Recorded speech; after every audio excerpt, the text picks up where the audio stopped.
کسی چیز کو موقت قرار دینا یا غیر موقت قرار دینا یا اس کو فرض واجب قرار دینا یہ اللہ کے رسول کا کام ہے، غیر رسول کا کام تو نہیں ہے۔ لیکن تم نے جب ایک غیر موقت چیز کو موقت بنایا تو اس کا مطلب تم تو رسالت کے منصب پر فائز ہو گئے۔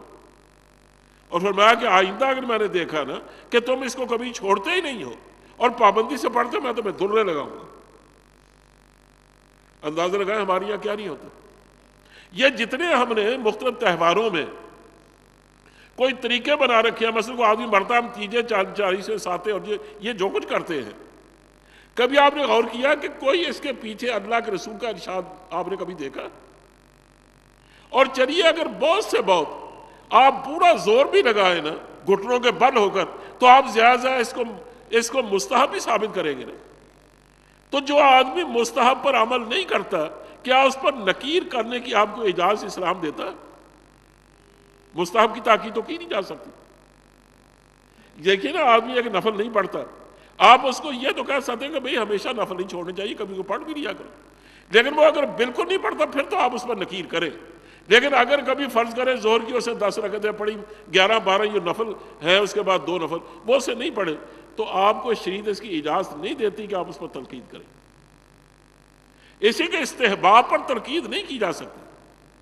اگر آپ مستحب پر تنقید کریں گے، زور دیں گے اس پر، تو آپ یا اس کو سنت ثابت کریں گے یا اس کو واجب ثابت کریں گے، اور اس کا حق آپ کو شریعت نہیں دیتی۔ تو جس چیز پر آپ تنقید نہیں کر سکتے، نکیر نہیں کر سکتے، کیا اس پر لڑنے کی اجازت ہے؟ یہ دیکھ لیں جتنے ہمارے ساتے 40 میں تیجے وغیرہ ہیں، اس میں اگر کوئی نہیں کرتا تو دوسرے چڑھ دوڑتے اس کے لڑنے کے لیے، اور اگر کرتا ہے تو وہ چڑھ دوڑتے ہیں ان پر۔ اس میں لڑائی تو حرام چیز ہے۔ تو آپ نے حرام فعل کا ارتکاب صرف ایک چیز کو مستحب یا غیر مستحب ثابت کرنے کے لیے کیا نا، اس کی اجازت کا۔ تو خیر کہنا یہ تھا، بات دور نکلتی جا رہی ہے کہ نبی کریم صلی اللہ علیہ وسلم کا یہ پہلا تعلق جو ہم سے ہے ایمان کا ہے۔ تو ایمان کا ایک معنی کیا ہے کہ ہم جو چیز بھی حضور کے بارے میں معلوم ہو جائے کہ یہ حضور کی سنت ہے، تو ہم اس پر عمل کرنے کے اس لیے یعنی ہم اس کے ماننے کے اس لحاظ سے پابند ہیں کہ ہم نے حضور پر ایمان لانا قبول کیا ہے، اور ایمان لانے کا مطلب یہ ہے کہ ہم نے ہر بات کو حضور کے اعتماد پر مانا، دلیل سے نہیں مانا۔ یہ اچھی طرح اس بات کو سمجھ لیجیے، ہم دلیل کو نہیں مانا۔ حضرت علی کرم اللہ نے فرمایا کہ اگر میں دلیل سے مانتا نا تو میرا مسا پاؤں کے نیچے کرتا، اوپر نہ کرتا۔ دیکھنا زمین سے تو پاؤں کے نیچے ایسا لگتا ہے، جب مسا کرتے ہیں تو اوپر پاؤں ہاتھ پھیرتے ہیں، اوپر کے سب، نیچے نہیں پھیرتے۔ کہ اگر عقل سے بات بنتی نا تو میں نیچے مجھے ہاتھ پھیرنا چاہیے تھا، اوپر کیوں؟ اس کا مطلب یہ کہ ہر جگہ عقل کام نہیں کرتی۔ میں عقل کی بات کا بات دوسرے نکل گئی کہ عقل کا ایک دائرہ ہے اور وہ محسوسات اور معقولات کا ہے۔ اس سے ہٹ کر جتنے دوائر ہیں وہ عقل کے دوائر ہیں ہی نہیں، وہ تو اللہ کے رسول کے دوائر ہیں۔ ان میں جب بھی بات چلے گی نا تو یہ ہم اس بات کو تلاش کریں گے کہ اس میں اللہ نے، اللہ کے رسول نے کیا حکم دیا ہے، قرآن کیا کہتا ہے، سنت کیا کہتی ہے، اس میں تو بحث کریں گے۔ یہ کبھی نہیں کریں گے کہ اس میں عقل کیا کہتی ہے۔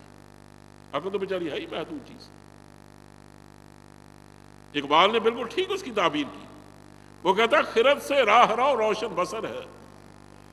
اس میں کوئی شبہ نہیں کہ اس راستے کا مسافر وہ روشنی دیتا ہے، اس کی آنکھوں میں روشنی ہے تو عقل ہی کی وجہ سے کہ خرد سے راہ رو روشن بسر ہے۔ لیکن خرد کیا ہے؟ چراغ راہ گزر ہے، یہ تو سٹریٹ لائٹ ہے۔ درون خانہ ہنگامے ہے کیا کیا، چراغ راہ گزر کو کیا خبر ہے؟ گھر میں کیا کیا ہو رہا ہے، باہر جو ہنڈا جل رہا ہے نا سٹریٹ میں، اس کو کیا خبر کہ گھر میں کیا ہو رہا ہے؟ وہ تو گھر والے بتائیں گے نا، اور گھر والا جو اللہ ہے یا اللہ کا رسول ہے، اور کون ہے؟ اس لیے جب ہم یہاں پہنچتے ہیں تو ہم سے جو پہلی غلطی ہوتی ہے کہ ہم بعض دفعہ وقت کے چلن کو دیکھتے ہیں، بعض لوگوں کے تجربات کو دیکھتے ہیں، بعض ہم عقلوں پر اعتماد کرتے ہیں۔ کبھی مغرب کی عقل کی زیر بحث آتی ہے، کوئی مشرق کی عقل زیر بحث آتی ہے، کبھی ادھر کی باتیں کبھی ادھر کی باتیں۔ لیکن اس بات کو ہم حتمی نہیں سمجھتے کہ جو بات سنت کے طور پر، حدیث کے طور پر حضرت صلی اللہ علیہ وسلم ثابت ہے، ہم حضور پر ایمان لائے ہیں، تو ایمان لانے کا مطلب کیا ہے کہ ہم نے آپ پر اعتماد کیا ہے، اور ہم نے اس بات کا عہد کیا ہے کہ جو بات حضرت صلی اللہ علیہ وسلم سے ثابت ہوگی ہم اس کے سامنے سر جھکا دیں گے۔ لیکن ہم ایسا نہیں کرتے۔ آپ دیکھ لیجیے کوئی معاملہ آپ کے پیش نظر ہو، آپ سے یہ کہا جائے نا کہ پارٹنر اصل نے یہ بات کہی ہے، تو آپ شاید کان ڈھیلے چھوڑ دیں گے، یا اپنے ملک کے دانشوروں میں کسی دانشور کا حوالہ دیا جائے تب بھی شاید آپ کان ڈھیلے چھوڑ دیں۔ لیکن جب آپ سے یہ کہا جائے نا کہ یہ بات اللہ کے رسول نے فرمائی ہے، کوئی اثر نہیں ہوگا۔ پڑھے لکھے لوگوں میں بیٹھ کے دیکھ لیجیے، میں یہ حوالہ کہ یہ بات اللہ کے رسول نے ارشاد فرمائی اور حدیث سے ثابت ہے، صحیح حدیث سے ثابت ہے، ان کو پرواہ نہیں ہوگی، پیسے کا فرق پڑتا ہے۔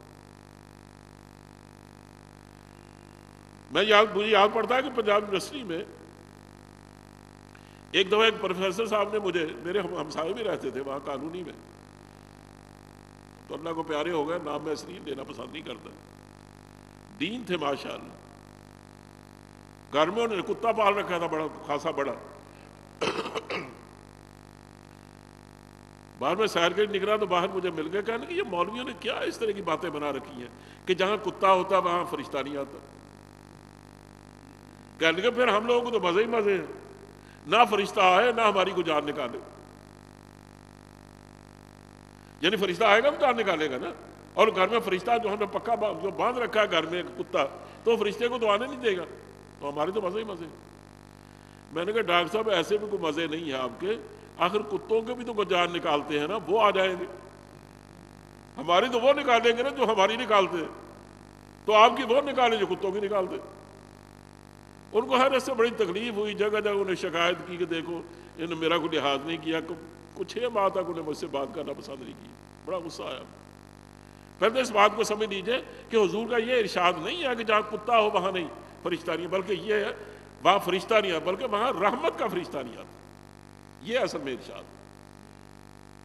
اب دیکھیں نا، یہ بات آپ مانیں یا نہ مانیں، لیکن اگر مانتے ہیں تو اس حوالے سے مانیں کہ اللہ کے رسول کا ارشاد۔ لیکن آپ کیا کریں گے، یا کوئی آدمی جس نے گھر میں کتا پال رکھا ہے نا، وہ یہ کہے گا جناب یہ سمجھائیں کہ عقلاً آخر اس میں حرج کیا ہے، یہاں اگر پانی مرتا ہے کہ جب بھی کوئی ایسی بات ہوگی نا تو آپ یہ حوالہ آپ کے لیے کافی نہیں ہے۔ مولانا ملکہ نانوتوی سے کسی نے پوچھا تھا تو انہوں نے فرمایا کہ میرے لیے سب سے بڑی دلیل یہ ہے کہ اللہ کے رسول نے روکا، بس بات ختم ہو گئی۔ اس کے بعد کہ عقل کیا کہتی ہے، ہمارے تجربات کیا کہتے ہیں، اس میں نقصانات کیا ہیں، اس کے فائدے کیا ہیں، اور اس کی تفسیر کیا ہے، حضور نے کہاں کہاں اجازت دی ہے، کہاں اجازت نہیں دی، وہ ظاہر ہے اس کے الگ مسائل ہیں، لیکن یہ بات حضور سے ثابت ہے، آپ اس کو تسلیم کریں، اور جب تسلیم کریں صرف اس حوالے سے کریں کہ حضور یہ بات ارشاد فرمائی۔ دیکھیں نا، میں اس سے پہلے حفاظت حدیث کے حوالے سے میں گفتگو کرتے ہوئے شاید پچھلے سال کی ہوگی، اب تو یاد نہیں، لیکن یہ حدیث میں نے ضرور بیان کی ہے، مجھے یاد پڑتا ہے کہ حضرت عبداللہ بن عامر بن العاص رضی اللہ تعالیٰ عنہ وہ نبی کریم صلی اللہ علیہ وسلم کے سامنے بیٹھ کر ہر بات لکھتے تھے جو حضور ارشاد فرماتے تھے، جو بھی آپ فرماتے وہ لکھ لیتے۔ یہ گویا اس بات کی دلیل ہے کہ احادیث لکھی بھی گئی، اور اس لیے میں نے حدیث پڑھی بھی تھی اس وقت۔ لیکن ایک دفعہ کسی بڑے بزرگ نے، یعنی صحابہ میں سے کسی بڑی عمر کے بزرگ نے حضرت عبداللہ سے فرمایا کہ جوان آدمی تم ذرا اتنی بات تو سوچو کہ حضور بعض دفعہ غصے میں ہوتے، بعض دفعہ مزاح کے موڈ میں ہوتے، اب ظاہر ہے ان دونوں حالتوں میں عام طور پر دین کی بات نہیں کہی جاتی، تو تم ہر بار لکھ لیتے۔ اسے تمہیں سوچ کے لکھنا چاہیے کہ کون سی بات لکھنی چاہیے، کون سی بات نہیں لکھنی چاہیے۔ انہوں نے لکھنا چھوڑ دیا۔ ایک آدھ دن گزرا تو ان کے دماغ میں یہ خیال آیا کہ میں محض ان کے کہنے پر چھوڑ چکا ہوں، میں حضور سے تو پوچھ لوں کہ کیا واقعی مجھے لکھنا چاہیے کہ نہیں لکھنا چاہیے۔ چنانچہ انہیں حضور سے پوچھا کہ حضور میں آپ کی ہر بات کو، آپ کی ہر ارشاد کو لکھ لیتا تھا، تو مجھے ایک صاحب نے کہا تو میں نے لکھنا چھوڑ دیا، تو کیا میں لکھا کروں یا نہ لکھا کروں؟ تو آپ نے حدیث میں آتا انگلی اٹھائی اور اپنے ہونٹوں پہ رکھی اور فرمایا کہ عبداللہ ان ہونٹوں سے جو بھی نکلتا ہے مجھے اپنے اللہ کی قسم ہے جس کے قبضے میری جان ہے، وہ حق کے سوا کچھ نہیں ہوتا، اس لیے جو بھی ان ہونٹوں سے لکھے وہ لکھ دیا۔ یہ ہے اعتماد کی بات جو ہمیں سکھایا گیا کہ ایک تو باری ساری جاتے ہیں اللہ کے رسول پر، ہم نعتیں پڑھتے پتہ نہیں کیا کچھ پڑھ کر کرتے ہیں، اس میں اظہار کرتے ہیں عشق کا، لیکن جب بات آتی ہے ماننے کی پھر ہم مانتے نہیں، پھر ہزاروں تعویل ہیں۔ اس لیے جب اگر ہم واقعی اللہ کے رسول پر ایمان رکھتے ہیں، ان کو اپنا اللہ کا پیغمبر مانتے ہیں، اور اپنے آپ کو یہ سمجھتے ہیں کہ ہم ان کے امتی ہیں اور واقعی ہم ان پر ایمان لائے ہیں، تو پھر خدا کے لیے اس کی اصلاح کرنے کی بہت بڑی ضرورت ہے کہ ان پر ایمان لانے کا تو پہلا مطلب ہی یہ ہے کہ آپ ان کی ہر بات پر اعتماد کریں، ان کے ہونٹوں پر اعتماد کریں۔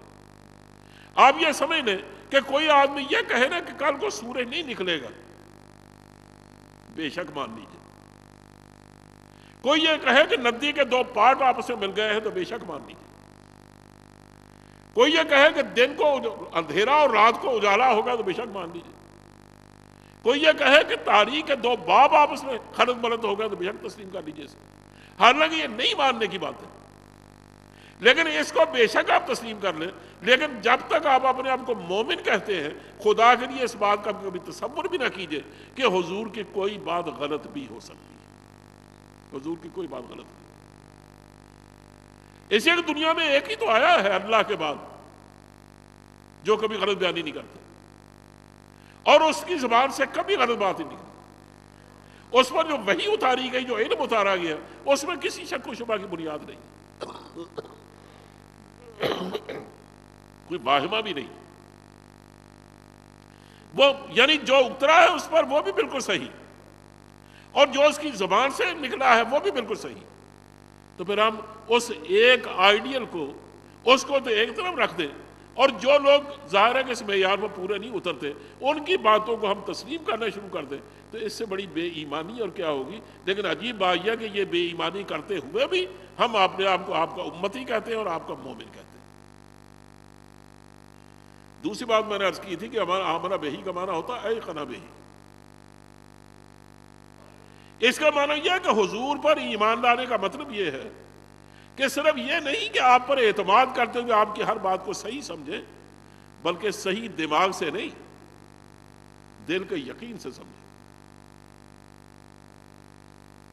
اسلام نے دونوں چیزوں کو مومن بنانے کا حکم دیا ہے۔ یہ تقسیم نہیں چلتی یہاں کہ قلب او مومن دماغش کافر است، کہ اس کا دل تو مومن ہے کہ دماغ اس کا کافر ہے، یا دماغ مومن ہے دل کافر ہے، جیسے اقبال نے کسی کے بارے میں کہا تھا۔ یہاں ایسا نہیں ہے۔ یہاں تو یہ کہ جس کو آپ دماغ سے تسلیم کرتے ہیں نا، کہ میں جب اس کو اللہ کا رسول مانتا ہوں تو مجھے ان کی بات ماننی چاہیے، اس کا ماننا پھر دل کے یقین کے ساتھ ہو، کہ دل ٹھک جائے اس پر، کہ دنیا کچھ کہتی رہے، آپ کے دل میں کبھی تردد بھی پیدا نہ ہو کہ یہ بات غلط بھی ہو سکتی ہے۔ ایک تو یہ ہے نا، کبھی ایسا بھی ہوتا ہے دل نہیں مانتا اس بات کو، لیکن دماغ کہتا ہے کہ دیکھیں سارے قرائن اور سارے دلائل اس کی تائید کرتے ہیں کہ یہ بات بالکل صحیح ہے، پھر تم کیوں نہیں مانتے؟ اس سے مجبور ہو جاتا ہے اپنے دل کو منوانے پر۔ ایمان اس کا نام نہیں، یہ تو زبردستی کا ایمان ہے، یا شاید یہ ایمان اللہ کی موت پر نہ ہو۔ اس لیے جیسے ایمان کا اعتبار کیا گیا ہے وہ یہ ہے کہ جس بات کو آپ یہ سمجھتے ہیں کہ اللہ کے رسول کی بات ہے، اور آپ اس کو صحیح جانتے بھی اپنے دماغی طور پر، آپ کے دل میں وہ بات اتر جانی چاہیے کہ چاہے کچھ بھی ہو جائے، میرا دل اس کی گواہی دیتا کہ یہ بات غلط نہیں ہو سکتی۔ اس کا فائدہ یہ ہوتا ہے کہ دماغ تو بہکایا جا سکتا ہے، دل کو بہکایا نہیں جا سکتا۔ جب آپ کے دل میں ایک بات اتر جاتی ہے نا، تو پھر کوئی ہزار یہ کہے کہ یہ بات صحیح ہے یا غلط ہے، آپ کبھی اس کی بات نہیں مانیں گے، آپ وہی مانیں گے جو آپ کے دل میں بیٹھ گئی۔ دیکھیں نا، آپ کا اللہ آپ کو بیٹا دیتا ہے، بیٹے کی محبت آہستہ آہستہ آپ کے دل میں اتر جاتی ہے۔ اب اس کو تکلیف ہوتی ہے نا، تو آپ یوں محسوس کرتے ہیں کہ آپ کا دل ڈوب رہا۔ وہ بیمار ہوتا ہے، ساتھوں سے پہلے آپ خود بیمار پڑ جاتے ہیں۔ بچوں کو تکلیف ہوتی ہے تو ماں باپ واقعی اس کے ساتھ یوں لگتے ہیں کہ وہ کم بیمار ہیں یا زیادہ بیمار ہیں۔ یہ جو احساس ہوتا ہے دل میں، جو تکلیف اتر جاتی ہے، اور یہ جو چبھن سی بن جاتی ہے کہ پھانس لگ جاتی ہے دل میں، یہ اس آدمی کو دولت نصیب ہوتی ہے جس کو اللہ کے رسول کی ہر بات دل میں اتری ہوئی محسوس ہوتی ہے۔ اگر اس کے دل میں اترتی نہیں نا، دیکھیں ہم جو صحابہ کو دیکھتے ہیں کہ وہ جب کسی آدمی کو دیکھتے نا کہ وہ نماز پڑھنے نہیں آیا، تو وہ اس کے گھر کا رخ کرتے